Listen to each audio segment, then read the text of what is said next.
The Sith are popular for their use of the dark side of the Force throughout the Star Wars franchise.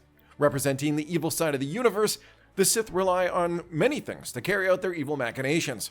One of these things is the Sith Artifacts. Welcome to Star Wars Deconstructed, students of the Force and acolytes of the galaxy. Whether you're Jedi, Sith, or somewhere in between, join us today as we dive into some of these Sith artifacts. Why don't we start with Sith Holocrons? They're like special keys in the Star Wars universe, but instead of unlocking physical doors, they open up a treasure trove of secrets. Picture them as little pyramid-shaped containers stuffed with ancient knowledge, kind of like the coolest, most dangerous flash drives in the galaxy. These weren't your run-of-the-mill Jedi Holocrons. No, these were the Sith version, reserved for those swimming in the dark side of the Force. Jedi saw them as risky because they packed all the dark side secrets, and everyone knows the dark side isn't the friendliest place. Darth Sidious got his hands on one. He squirreled it away in his collection of Sith artifacts on Coruscant. There's even a Sith Holocron making a cameo in Dryden Vo's study. That's how widespread and sought after these artifacts were. One of the wildest adventures involving these holocrons happened with Ezra Bridger. He stumbled upon one on Malachor, teamed up with a former Sith, Maul, fought off Inquisitors, and tried to prevent this temple from turning into a cosmic weapon of mass destruction. But things got pretty intense. Vader showed up, yeah, the Darth Vader, and all hell broke loose. Lightsabers clashed, temple collapse was on the menu, and somehow Ezra ended up with the holocron. And that's when things went south. The holocron started messing with Ezra's head, nudging him toward the dark side until his master, Kanan, stepped in and handed it off to this force-wise being called Bendu. Later on, Maul went all hostage taker, demanding that Ezra and Kanan cough up the holocron. There were some crazy attempts to merge the Sith Holocron with a Jedi one for some ultimate knowledge quest, but thankfully, Kanan stopped that chaos before things got too hairy. Both holocrons ended up in bits and pieces. The thing with these Sith Holocrons, each of them has its own story, its own dark secrets, and they're basically the keys that unlock the deepest, darkest closets of the Sith, holding on to secrets that could make or break the galaxy. Darth Vader's armor is our next one because it wasn't just some shiny suit, it was practically his lifeline. See, after a seriously rough showdown with Obi-Wan Kenobi on Mustafar, Vader was left toasted and sliced up. That's where this high-tech suit swooped in to keep him alive, ticking, and most importantly, intimidating across the galaxy. Crafted from stuff like obsidian, plasteel, durasteel, and plastoid, this suit wasn't just for show. It had all these controls and gizmos to keep Vader breathing, talking, and stomping around. The chestplate and belt were like the cockpit of this life support system, making sure he got all the oxygen, meds, and nutrients he needed to survive. Seriously, this suit let him handle places like space and underwater worlds, although the oxygen in the suit had a shelf life, and it wasn't invincible against crazy pressure. The helmet? That thing was a piece of engineering marvel. Made from a mix of durasteel, plasteel, and obsidian, it gave Vader that menacing voice and appearance. But it wasn't just for show either. It linked up with his damaged vocal cords and even had all these neural needles that connected to his skull and spine. Painful stuff, but it kept Vader in one piece. Now, despite all this, Vader wasn't entirely fond of his suit. He modified it over time to suit his liking, and for all its high-tech glory, it had some vulnerabilities. Hackers could mess around with his suit's computer, sending messages or making his limbs dance like a puppet master. Despite its flaws, that suit was iconic. It wasn't just a symbol of fear, it was the thing that kept Vader in the game, breathing and doing his Sith things across the galaxy. And when he met his end in the Battle of Endor, the armor bit the dust. But hey, the helmet survived and ended up in the hands of Kylo Ren, Vader's grandchild from the First Order. Hey, let's keep it with headwear and move to the mask of Darth Nihilus. That thing was next level spooky in Star Wars Legends. Created by Darth Nihilus himself, this mask wasn't just some fancy accessory, it was his lifeline, literally. After a wild battle on Malachor 5, Darth Nihilus got hit with this insatiable craving for Force power. But it wasn't a snack, it was more like an endless, bottomless hunger. This hunger messed him up big time, eating away at his body until he was basically a walking spirit.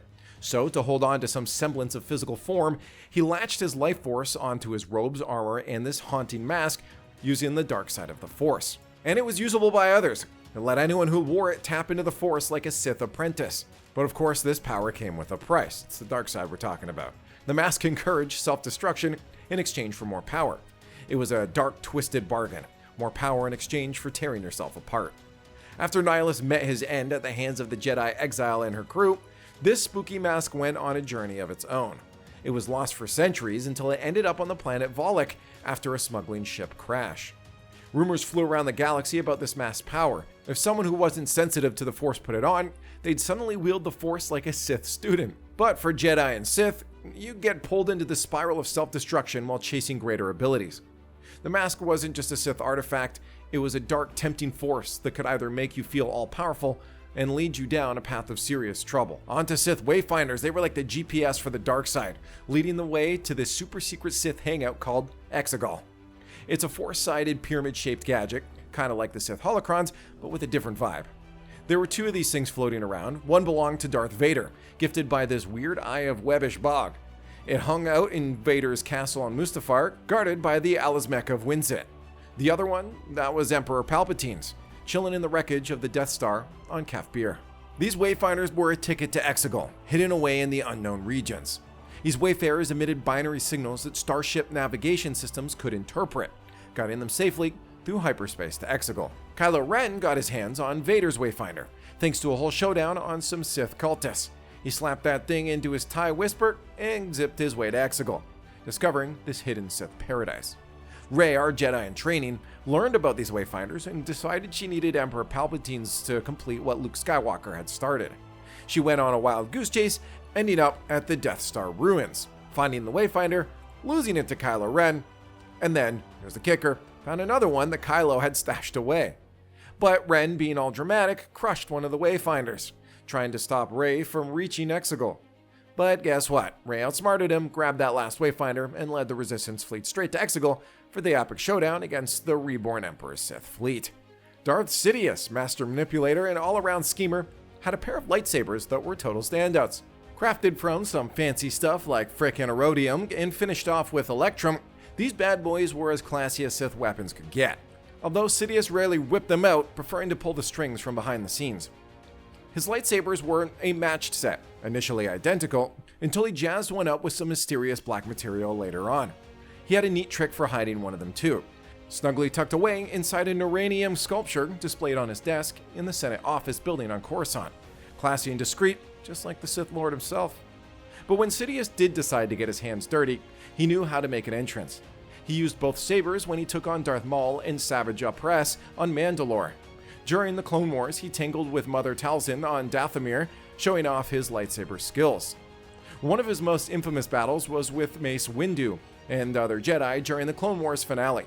Sidious handled himself pretty well, even against multiple Jedi, until that fateful moment when he clashed with Windu. Their duel led them right to the window of Sidious's office, where Windu delivered a well-aimed kick that sent the Sith Lord's lightsaber flying down into the depths of Coruscant. Despite losing one of his prized sabers, Sidious didn't back down. He squared off against Yoda in the Senate building, giving the Jedi Master quite the fight before their showdown ended in a dramatic tumble. Later on, when Vader was feeling all rebellious, Sidious made it crystal clear who was in charge. He had some intense moments, like when he threatened Vader after the news of Padme's death, or during that vision where Vader faced off against him. Sidious was always teaching Vader a lesson or two. He even sparred with him using his lightsabers, showing Vader that the real power wasn't just in the weapon but in the dark side itself. The dude never slowed down.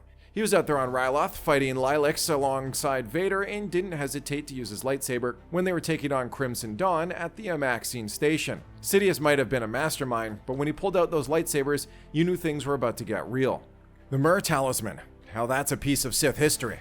Crafted by Sorza Sin for Karnus Murg, this ancient relic was no trinket.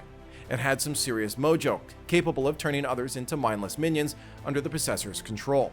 Talk about a power play. Its abilities were quite the dark side showcase.